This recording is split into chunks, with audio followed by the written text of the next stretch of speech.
Hello everyone. चलो आज हम लोग स्टार्ट करते हैं एक new topic. Mass and weight का डिफरेंशिएशन करना है। बहुत क्लियरली समझो, दोनों अलग अलग चीज़ें हैं। ये अलग है, मास अलग है और वेट अलग है। इसको लाइफ टाइम के लिए याद रख लो। सब लोग क्या बोलते हैं, मास और वेट सेम है। मास और वेट अलग होता है। कैसे अलग होता है अभी मैं एक एक पॉइंट लिख चुका हूँ। क्यों लिखना थोड़ा टाइम लगता है, इसलिए लॉन्ग वीडियो बन जाएगा, इसलिए मैं लिख चुका हूँ। बट मैं तुम्हें समझा देता हूँ हर एक पॉइंट। मास मतलब सपोज देखो, मेरा ये पेन मेरा किस चीज़ से बना है? प्लास्टिक से बना है।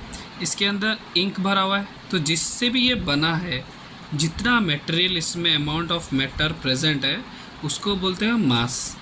ठीक है, उसका यूनिट क्या होता है? केजी, ऐसा यूनिट। और देखो यहाँ पे मेरा पेन अगर 10 ग्राम का है, मैं ग्राम में ले रहा हूँ सपोज़, तो अगर ये मेरा 10 ग्राम का है, तो कहीं मास पे गया तो इसका तो मास चेंज नहीं होगा। क्यों? इसके अंदर कोई और ऐड नहीं कर रहा है, इसके अंदर कोई प्लास्टिक्स और ऐड नहीं कर रहा है, कोई इंक ऐड नहीं हो रहा है। अगर ऐड होगा तो उसके अमाउंट पे अगर प्रभाव पड़ेगा तो उसका मास चेंज होगा। ठीक, ये लोकेशन पे चेंज नहीं होगा कभी भी। देखो इधर बहुत बड़ा इंपॉर्टेंट पॉइंट लिया, लोकेशन पे कभी चेंज नहीं होगा, बट वेट हमारा चेंज होता है। मून पे तुम्हारा वेट जो होता है 1/6 हो जाता है। मैं लिख देता हूँ, एक पॉइंट मैंने छोड़ दिया है, 1/6 of your weight in the moon.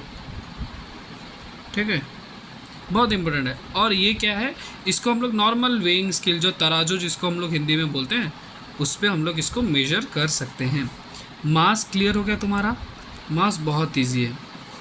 अभी देखो वेट क्या है? It is the measure of force. मैंने कल भी बताया तुम्हें, हमारा जो वेट है वो एक फोर्स है। Weight is the measure of force of gravity acting on a body.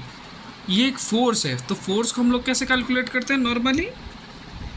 Force equals to mass into acceleration.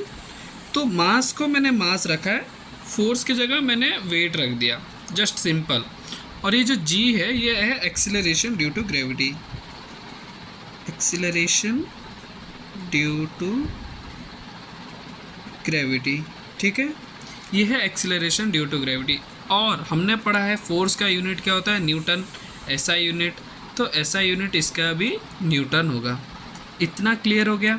देखो अगर हमारा gravity acceleration due to gravity zero होगा तो हमारा ये भी ज़ीरो हो जाएगा। क्यों? देखो मल्टीप्लाइड ऑफ समथिंग ज़ीरो से अगर हम कुछ मल्टीप्लाइड करेंगे तो वो भी ज़ीरो होगा।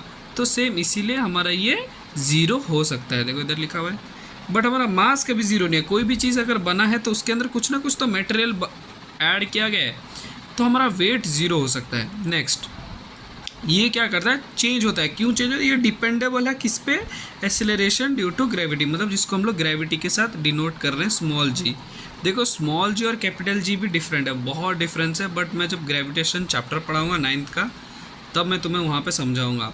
अभी देखो एक और चीज़, weight is measured using a spring balance. हमको पता है, हम लोग को 8th क्लास में है शायद, कि हम लोग जो फोर्स को मेजर करते हैं उसका जो इंस्ट्रूमेंट है, जैसे इधर तराजू से हम लोग मेजर कर रहे थे ना, वेइंग स्केल मतलब क्या? तराजू होता है।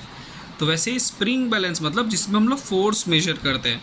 सपोज़ मैं बोलूँगा कि रस्सा कैसे टग ऑफ वॉर चल रहा है, आपने 10 न्यूटन फोर्स दिया, तो मैं किस में मेजर करूँगा? ये स्प्रिंग बैलेंस में मेजर होता है। ठीक, इतना क्लियर हो गया? देखो अभी मैं सोच रहा हूँ एक SST का लॉन्ग वीडियो बनाऊँ। कल भी मैंने बोला था, पता नहीं कोई कमेंट ही नहीं कर रहे हो। ठीक है चलो, मैं तो बनाऊंगा ही। संडे को एक न्यू लॉन्ग वीडियो आएगा SST का, देख लेना, देख लो एक बार, स्क्रीनशॉट ले लो। ठीक है चलो, see you soon, bye, love you, take care.